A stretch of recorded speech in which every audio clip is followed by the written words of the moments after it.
From a national perspective, there are three fundamental events at the beginning of the history of the Jewish people.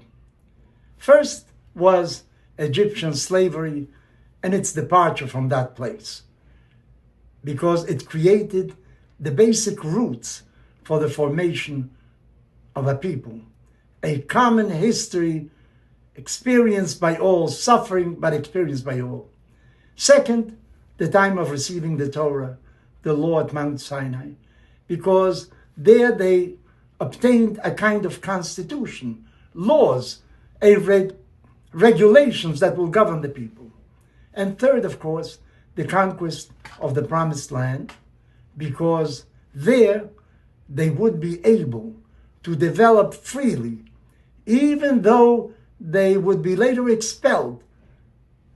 They developed a common experience in freedom, and that set the tone for years ahead for other generations.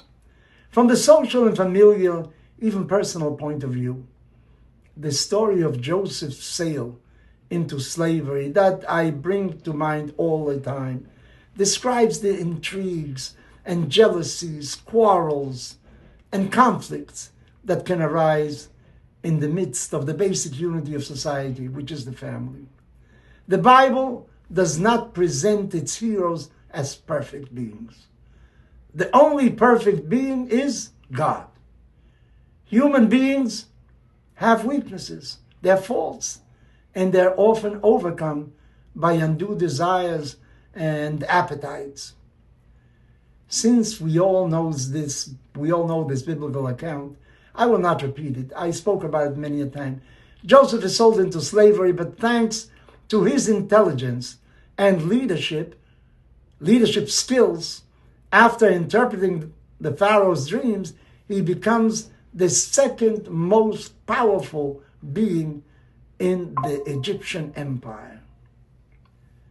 Due to the years of famine that occurred not only in Egypt, but in the entire region, the brothers are forced to come to buy food because that was the only place where there was such a sale.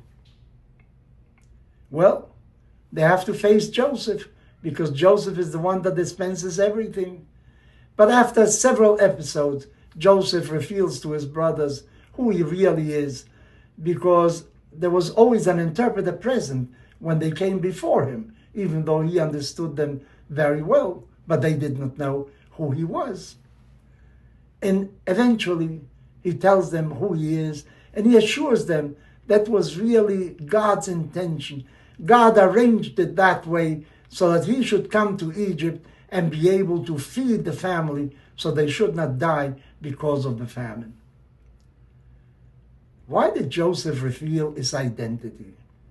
He could have taken revenge on his brothers for the horrendous crime. They had sold him into slavery. They almost wanted to kill him.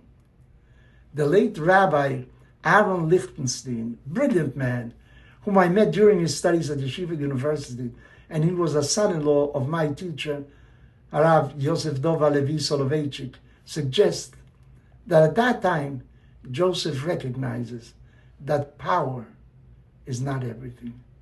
He had reached the pinnacle of authority in Egypt, and yet he concluded that family ties are really fundamental, basic for human beings.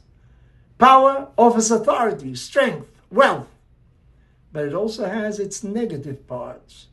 It invites hatred from those who do not enjoy that same power. It produces envy and enmity. Toward the end of the Purim story, we read that Mordechai, who actually was the instrument, together with his cousin Esther, in saving the entire Jewish people, it says that he was admired by most of the Jews, but some of them apparently did not. Maybe they thought he was too close to the power. He was too close to Ahasuerus. Maybe it was a certain amount of envy. Who knows? Because power brings about that kind of condition. On the other hand, family is our most important resource in any event. When we have difficulties in life, those that come to our aids are really the members of our family. That is what Joseph concluded, that his family ties are more meaningful and lasting than the benefits of power that is often temporary.